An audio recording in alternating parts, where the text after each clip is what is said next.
नमस्कार दोस्तों, उम्मीद करता हूँ आपको हमारा एडू पॉकेट यूट्यूब चैनल जो है बहुत पसंद आया होगा। आपने हमारे अपलोडेड वीडियो देखे होंगे।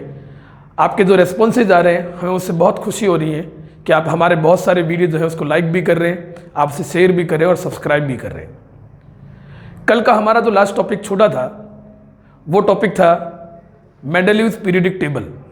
मेंडलीव पीरियडिक टेबल के बाद हम लोग बात करना चाह रहे थे मॉडर्न पीरियडिक टेबल पर।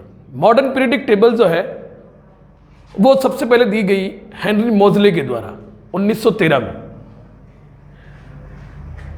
मॉडर्न पीरियडिक टेबल का सबसे बड़ा आधार जो था वो था एटॉमिक नंबर। इससे पहले जितनी भी पीरियडिक टेबल आप लोगों ने देखी या पढ़ी, उसका बेस जो था वो एटॉमिक वेट था। एटॉमिक वेट या एटॉमिक मास पर के आधार पर जो भी पीरियडिक टेबल बनाई गई या जो भी क्लासिफिकेशन किया गया उसमें कोई ना कोई कमियां रही है। लेकिन इन कमियों के साथ आगे बढ़ना मुश्किल था, तो दुनिया के सामने हेनरी मोजले के द्वारा एक मॉडर्न पीरियडिक टेबल जो है वो रखी गई। मॉडर्न पीरियडिक टेबल हम लोग पहले बना चुके हैं। 10th क्लास के स्टैंडर्ड तक मैंने आप लोगों से कहा था कि आपको 30 एलिमेंट जो है उस मॉडर्न पीरियडिक टेबल के अकॉर्डिंग आपको याद होने चाहिए और आपको समझ आना चाहिए। मैंने आपको पूरी याद करवाने की कोशिश भी की है। उम्मीद करता हूं आप लोगों ने उसको याद भी किया होगा। आज हम मॉडर्न पीरियडिक टेबल के बारे में पढ़ रहे हैं क्योंकि मॉडर्न पीरियडिक टेबल जो है वो एटॉमिक नंबर पर आधारित है, एटॉमिक नंबर पर बेस्ड है। तो उसका मॉडर्न पीरियडिक लॉ जो है, जो पेपर में कई बार 1 नंबर का क्वेश्चन पूछा जाता है आप लोगों से, what is modern periodic law या periodic law of modern periodic table. Physical and chemical properties of an elements या physical and chemical properties of elements are periodic function of their atomic number। यानी किसी भी element की भौतिक एवं रासायनिक क्रियाएं जो होती हैं वो उसके एटॉमिक नंबर जो है उसकी फंक्शन होती है। मतलब जैसे जैसे उसके अंदर परिवर्तन आता है वैसे वैसे उसकी केमिकल और फिजिकल प्रॉपर्टीज या भौतिक और रासायनिक क्रियाएं जो होती हैं उनमें परिवर्तन आता है। पेपर में अगला क्वेश्चन, क्योंकि इस चैप्टर से जनरली बड़े क्वेश्चंस पूछे जाते हैं या कंपैरेटिव क्वेश्चन पूछे जाते हैं, अगर इस पार्ट से अगर बड़ा क्वेश्चन आता है तो वो आपसे पूछेगा write down the properties and speciality of modern periodic table. यानी मॉडर्न पीरियडिक टेबल जो है उसके गुण और उसकी विशेषताएं लिखें। हम उसके गुण और विशेषताओं पर बात करते हैं। सबसे पहली विशेषताएं या उसका गुण जो है कि मॉडर्न पीरियडिक टेबल जो है वो एटॉमिक नंबर पर आधारित है।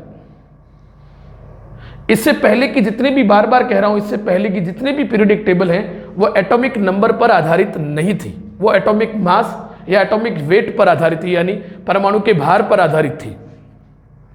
Modern periodic table itself represent electronic configuration of elements. आप लोग 9th क्लास से पढ़ते आ रहे हैं इलेक्ट्रॉनिक कॉन्फ़िगरेशन के बारे में।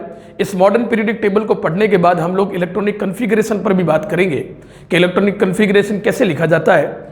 ये मॉडर्न पीरियडिक टेबल जो है वो अपने आप में किसी भी एलिमेंट के इलेक्ट्रॉनिक कॉन्फ़िगरेशन को भी रिप्रेजेंट करती है। क्योंकि इलेक्ट्रॉनिक कॉन्फ़िगरेशन को रिप्रेजेंट करती है तो दुनिया में अधिकांश लोगों की जो प्रॉब्लम थी वो प्रॉब्लम खत्म होनी शुरू हो गई। और यही से यूं समझो कि केमिस्ट्री जो है वो अपने परवान पर यानी पीक लेवल पर आना शुरू हुई। It is extended form of Mendeleev's periodic table.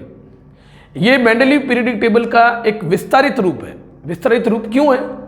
क्योंकि मेंडलीव पीरियडिक टेबल जो है वो एक फर्स्ट पीरियडिक टेबल थी और उसने वास्तव में एलिमेंट्स के क्लासिफिकेशन के बारे में बताया। एलिमेंट्स जो होते हैं उनको जो क्लासिफाइड कैसे करते हैं, उसने रोज, हॉरिजॉन्टल रोज बनाई जिसे उसने पीरियड कहा, वर्टिकल कॉलम्स बनाए जिसे उसने ग्रुप कहा, और उसी ग्रुप और एलिमेंट्स को मॉडर्न पीरियडिक टेबल में देखो हॉरिजॉन्टल रोज उनकी संख्या यानी पीरियड्स की संख्या 7 ही रखी, लेकिन ग्रुप की संख्या बढ़ाकर जो है वो उसने 18 कर दी है। आप गौर करें, 18 कर दी। मॉडर्न पीरियडिक टेबल जो है उसमें तो पीरियड्स की संख्या है चूंकि 7 है, तो फर्स्ट पीरियड, अगर आप लोगों ने हमारी वो पीरियडिक टेबल पढ़ी है तो आपने नोटिस देखा होगा उसमें फर्स्ट पीरियड के अंदर 2 ही एलिमेंट है जिसे मॉडर्न पीरियडिक टेबल के अंदर वेरी शॉर्ट पीरियड कहा गया। सेकंड और थर्ड के अंदर 8 एलिमेंट है, इस वजह से इन्हें शॉर्ट पीरियड कहा गया। फोर्थ एंड फिफ्थ इन दोनों में 18 एलिमेंट है, इसलिए इन्हें लॉन्ग पीरियड कहा गया। 6 एवं 7 जिसके अंदर 32 एलिमेंट है, इन्हें वेरी लॉन्ग पीरियड कहा गया है। पेपर में आप लोगों से एक क्वेश्चन एक नंबर के पूछे जा सकते हैं। वेरी शॉर्ट पीरियड के अंदर एलिमेंट्स की संख्या कितनी होती है, शॉर्ट के अंदर कितनी होती है, या वेरी शॉर्ट पीरियड कौन सा है, या वेरी शॉर्ट पीरियड कौन सा है, लॉन्ग पीरियड कौन सा है, ऐसे एक नंबर के क्वेश्चन आप लोगों से पूछे जा सकते हैं। मॉडर्न पीरियडिक टेबल के अंदर हेनरी मोजले ने 2 हॉरिजॉन्टल रोज जो हैं वो बीच में से निकाल कर अपनी पीरियडिक टेबल में से और उसे पीरियडिक टेबल से बाहर रख दिया, जिसे एफ ब्लॉक कहा गया। एफ ब्लॉक क्या होता है, इस पर हम लेटर ऑन चर्चा करेंगे जब इलेक्ट्रॉनिक कॉन्फ़िगरेशन पर बात करेंगे। उसे एफ ब्लॉक कहा गया। पेपर में क्वेश्चन आता है एफ ब्लॉक में कितने एलिमेंट्स पाए जाते हैं। तो एफ ब्लॉक की 2 रो है। देखो मैंने आपसे कहा हॉरिजॉन्टल 2 रोज है, तो एफ ब्लॉक में कितने एलिमेंट्स की संख्या, 2 रोज है। 2 रोज में देखो मैंने एलिमेंट्स की संख्या लिखी है, 14 एलिमेंट्स की 2 रोज है, यानी 2 रोज 14 एलिमेंट्स की, यानी टोटल एफ ब्लॉक में कितने एलिमेंट हो गए, 28 एलिमेंट्स। यानी एफ ब्लॉक में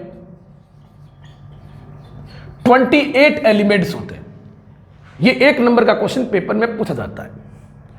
आप लोगों से अगली बात ये पूछी जाती है पेपर के अंदर, 2 रोज रखी गई। फर्स्ट रोज जो थी जहां से काट कर बाहर निकाली गई वो एफ ब्लॉक डी ब्लॉक का एक एलिमेंट है लेंथेनम। कौन सा है, लेंथेनम। लेंथेनम के बाद उन्हें बाहर निकालकर बाहर रखा गया। तो चूंकि लेंथेनम के बाद था इसलिए इन 14 एलिमेंट्स को, फर्स्ट रो के 14 एलिमेंट्स को लेंथेनाइड्स कहा गया। सेकेंड रो के जो 14 एलिमेंट्स थे वो एक्टिनियम के बाद थे, चूंकि वो एक्टिनियम के बाद थे इसलिए उन्हें एक्टिनाइड्स कहा गया। ये पेपर में आने वाला पार्ट है। पेपर में एक नंबर पर पूछे जाने वाला क्वेश्चन है, एक्टिनाइड्स क्या होते हैं, लेंथेनाइड्स क्या होते हैं, एफ ब्लॉक में कितने एलिमेंट्स होते हैं, ये पेपर में पूछे जाने वाला। यानी तीनों की तीनों लाइनें हैं जो एक नंबर के क्वेश्चन के अकॉर्डिंग यहां पर लिखी गई है। नेक्स्ट कैरेक्टरिस्टिक्स या उसके फीचर्स या उसकी प्रॉपर्टी पर बात करते हैं। एक ग्रुप के अंदर उसके वैलेंसी इलेक्ट्रॉन की संख्या जो होती है, यानी वैलेंसी इलेक्ट्रॉन क्या होते हैं, ये न्यूक्लियस है, ये कोई एलिमेंट है। जैसे मान लो बात करें अपन लोग सोडियम की, सोडियम का एटॉमिक नंबर 11 होता है, यानी इसमें 11 इलेक्ट्रॉन होते हैं। तो सबसे पहले वाले में 2, 8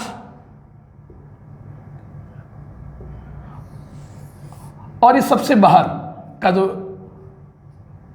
सबसे बाहर की जो सेल है उसमें जितने इलेक्ट्रॉन होते हैं उन्हें वैलेंसी इलेक्ट्रॉन कहते हैं। यानी आउटर मोस्ट सेल के अंदर प्रेजेंट इलेक्ट्रॉन जो होते हैं उन्हें वैलेंसी इलेक्ट्रॉन कहते हैं। सोडियम में 1 है, तो सोडियम जिस ग्रुप में पाया जाता है उसके वैलेंसी इलेक्ट्रॉन की संख्या जो होती है वो कितनी होती है, 1। तो वैलेंसी इलेक्ट्रॉन की संख्या एक ग्रुप के अंदर हमेशा सेम होती है। हम बात करें कि एक ही ग्रुप के अंदर जो इलेक्ट्रॉन भरे जाते हैं, ठीक है ना, वो लास्ट इलेक्ट्रॉन जो है वो कौन से ऑर्बिट में जाता है, उस ऑर्बिट के आधार पर पीरियोडिक टेबल को 4 पार्ट में डिवाइड किया गया। कितने पार्ट में डिवाइड किया गया, 4 पार्ट में। 4 पार्ट के नाम है S block, P block, D block और एफ ब्लॉक। कौन कौन से, एस ब्लॉक यानी जिसमें अंतिम इलेक्ट्रॉन एस ऑर्बिट में जाता है या एस कक्षक में जाता है, जिसमें उसे कहते हैं एस ब्लॉक। जिसमें अंतिम इलेक्ट्रॉन पी कक्षक में या पी ऑर्बिट में जाता है उसे कहते हैं पी ब्लॉक। जिसमें अंतिम इलेक्ट्रॉन डी कक्षक या डी ऑर्बिट में जाता है उसे कहते हैं डी ब्लॉक। और जिसमें अंतिम इलेक्ट्रॉन एफ कक्षक या एफ ऑर्बिट में जाता है उसे कहते हैं एफ ब्लॉक। तो F block, P block, D block और एस ब्लॉक पर अपन लोग बात कर रहे थे। मैंने आपसे कहा अंतिम इलेक्ट्रॉन आउटर मोस्ट शेल का जिस ऑर्बिट में जाता है उसी के हिसाब से उसका नाम रख दिया जाता है। अंतिम इलेक्ट्रॉन अगर एस ऑर्बिट में जाता है तो उसका नाम एस ब्लॉक। तो ग्रुप नंबर फर्स्ट और सेकंड जो है उसमें अंतिम इलेक्ट्रॉन जो है वो एस ऑर्बिट में जाता है, उसे कहते हैं एस ब्लॉक। देखो ये है एस ब्लॉक बच्चों, ये एस ब्लॉक है। एस ब्लॉक का ये फर्स्ट पार्ट जो है, ग्रुप नंबर फर्स्ट जो है उसे कहते हैं एल्केलाइन मेटल। ये सेकंड पार्ट जो है यानी ग्रुप नंबर सेकंड जो है एस ब्लॉक का उसे कहते हैं earth alkaline metal. Group number third से लेकर 12 नंबर तक जिसमें अंतिम इलेक्ट्रॉन डी ऑर्बिट में जाता है उसे कहते हैं डी ब्लॉक। ग्रुप नंबर 3 और ग्रुप नंबर 12, तो अंतिम इलेक्ट्रॉन जो है वो इन सभी के अंदर वो किस में जा रहा है, डी ऑर्बिट के अंदर। इस वजह से इन्हें क्या कहते हैं, डी ब्लॉक कहते हैं। ग्रुप नंबर 13 से लेकर 18 तक अंतिम इलेक्ट्रॉन पी ऑर्बिट में जाता है। ग्रुप नंबर 13 से, ये 13 से लेकर और ये 18 नंबर ग्रुप, अंतिम इलेक्ट्रॉन जो है वो किस में जा रहा है, पी ऑर्बिट में, तो इसे कहते हैं पी ब्लॉक। ग्रुप नंबर 18 जो है उसे अक्रिय गैसेज या नोबल गैसेज या इस ग्रुप को जीरो ग्रुप के नाम से भी जाना जाता है। यहां पर एक लाइन का प्रश्न बनता है, जीरो ग्रुप किसे कहते हैं, जीरो ग्रुप क्या होता है, या अक्रिय गैसेज किसे कहते हैं, या 18 नंबर ग्रुप जो है उसका दूसरा नाम क्या है। कैसे भी घुमाकर आप लोगों से क्वेश्चन पूछा जाए, इसे अक्रिय गैसेज, नोबल गैसेज या जीरो ग्रुप के नाम से जाना जाता है। कारण ये क्योंकि इसमें जितने भी एलिमेंट आते हैं इस ग्रुप के अंदर, वो सारे के सारे उनका आउटर मोस्ट शेल जो है वो पूर्ण तरीके से भरी हुई होती है। चूंकि पूर्ण तरीके से भरी हुई है, ये स्थायी है, तो ये ना तो किसी से कोई रिएक्शन करते हैं, यानी केमिकल रिएक्शंस जो होती हैं उनमें ना तो इलेक्ट्रॉन देते हैं ना ही इलेक्ट्रॉन लेते हैं। तो ये केमिकल प्रॉपर्टीज जो है वो तो शो करते हैं, लेकिन केमिकल रिएक्शंस जो है वो जनरली शो नहीं करते। सामान्यतः ये कोई भी तरीके की रासायनिक अभिक्रियाएं प्रदर्शित नहीं करते हैं, इसलिए इन्हें जीरो ग्रुप या अक्रिय गैसेज के नाम से जाना जाता है। लेंथेनाइट्स और एक्टिनाइट्स सीरीज जो है, जो हम लोगों ने अभी कैरेक्टरिस्टिक्स में बात की थी, उन्हें एफ ब्लॉक के नाम से जाना जाता है, क्योंकि इनका अंतिम इलेक्ट्रॉन जो है वो एफ ऑर्बिट में भरा जाता है। चूंकि एफ ऑर्बिट में भरा जाता है, इस वजह से इसे एफ ब्लॉक के नाम से जाना जाता है।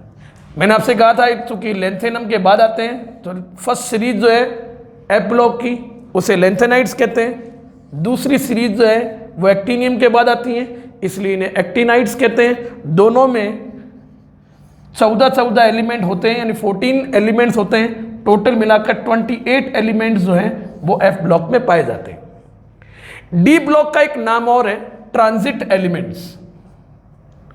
डी ब्लॉक का दूसरा नाम मैंने आपको बताया ट्रांजिट एलिमेंट। इन्हें ट्रांजिट एलिमेंट क्यों कहते हैं, हम अपने नेक्स्ट वीडियो के अंदर इलेक्ट्रॉनिक कॉन्फ़िगरेशन पर बात करेंगे। इलेक्ट्रॉनिक कॉन्फ़िगरेशन पर जब बात करेंगे तो आपको बताया जाएगा कि इन्हें ट्रांजिट एलिमेंट क्यों कहा जाता है। एफ ब्लॉक जो है उन्हें इनर ट्रांजिट एलिमेंट कहते हैं। इनर ट्रांजिट एलिमेंट क्यों कहते हैं, ये 10th क्लास के स्टैंडर्ड से ऊपर की तो बात है, लेकिन मैं चाहता हूं जब भी आप लोग इस वीडियो को देखें, आपका कंसेप्चुअल पार्ट जो है वो हमेशा स्ट्रांग होना चाहिए। आप इसे रटे नहीं, हमेशा समझ कर पढ़ें। जब भी समझ कर पढ़ोगे आपको शायद दोबारा ये वीडियो भी देखने की जरूरत ना पड़े, ना ही आपको किताब देखने की जरूरत पड़े। इसी टॉपिक पर नेक्स्ट बात करते हैं। पीरियोडिक टेबल के अंदर एक जिगजैग लाइन बनाई हुई होती है, आप किताब में आज देखिएगा, मैंने भी इस बोर्ड पर बनाई है। जिगजैग लाइन जो है वो इस पीरियोडिक टेबल को दो पार्ट में डिवाइड करती है। इसका लेफ्ट पार्ट जो है, लेफ्ट पार्ट यानी इस साइड वाला, ये इलेक्ट्रोपॉजिटिव एलिमेंट्स का है, और इसका राइट हैंड पार्ट जो है वो इलेक्ट्रोनेगेटिव एलिमेंट्स का है। इलेक्ट्रोपॉजिटिव एलिमेंट्स उन्हें कहते हैं जिनके ऊपर हमेशा पॉजिटिव चार्ज आता है, यानी जिनके अंदर इलेक्ट्रॉन देने की टेंडेंसी होती है, जो इलेक्ट्रॉन को हमेशा रिलीज करते हैं, जो इलेक्ट्रॉन को देते हैं। इलेक्ट्रॉन देने की टेंडेंसी जो होती है, इसी कैरेक्टर को मेटल कहा जाता है। यानी लेफ्ट हैंड पार्ट जो है जिगजैग लाइन के लेफ्ट हैंड पार्ट को हम लोग मेटल्स कहते हैं, यानी ये धातु है सारी की सारी। और इसके राइट हैंड साइड के अंदर जितने भी एलिमेंट्स हैं इन्हें इलेक्ट्रोनेगेटिव कह रहा है। इलेक्ट्रोनेगेटिव का मतलब इन पर नेगेटिव चार्ज होता है, जैसे क्लोरीन, फ्लोरीन, इधर बात करें सोडियम, पोटेशियम, बेरिलियम, सब पर पॉजिटिव चार्ज है। तो जो इलेक्ट्रॉन देते हैं वो इलेक्ट्रोपॉजिटिव, जो इलेक्ट्रॉन लेते हैं, इलेक्ट्रॉन को गेन करते हैं, उन्हें इलेक्ट्रॉन नेगेटिव कहते हैं। यानी नॉन मेटल्स जो होती हैं वो इलेक्ट्रॉन नेगेटिव होती हैं, और मेटल्स जो होती हैं वो इलेक्ट्रोपॉजिटिव होती हैं। आप लोगों से एक नंबर का फिर यहां पर क्वेश्चन बनता है कि what is metal? The element which have tendency to release electron, वो एलिमेंट जो इलेक्ट्रॉन देने की कैपेसिटी रखता है, क्षमता रखता है, उसे धातु या मेटल कहा जाता है, और जो लेने की कैपेसिटी रखता है उन्हें नॉन मेटल कहते हैं। तो ये नॉन मेटल्स है सारी की सारी। अब बात करते हैं जिगजैग लाइन पर जो एलिमेंट्स हैं, भाई फिर वो क्या है? ऐसा क्या है कि इन्होंने मेटल और नॉन मेटल को डिफ्रेंशिएट कर दिया? इस जिगजैग लाइन पर boron, silicon, arsenic, tellurium, polonium elements पाए जाते हैं। जिगजैग लाइन पर जो एलिमेंट्स हैं उनमें मेटल और नॉन मेटल दोनों के कैरेक्टरिस्टिक्स होते हैं, यानी दोनों की विशेषताएं पाई जाती हैं। जब इनमें दोनों की विशेषताएं पाई जाती हैं, इस वजह से इन्हें उपधातु या मेटलॉइड्स कहते हैं।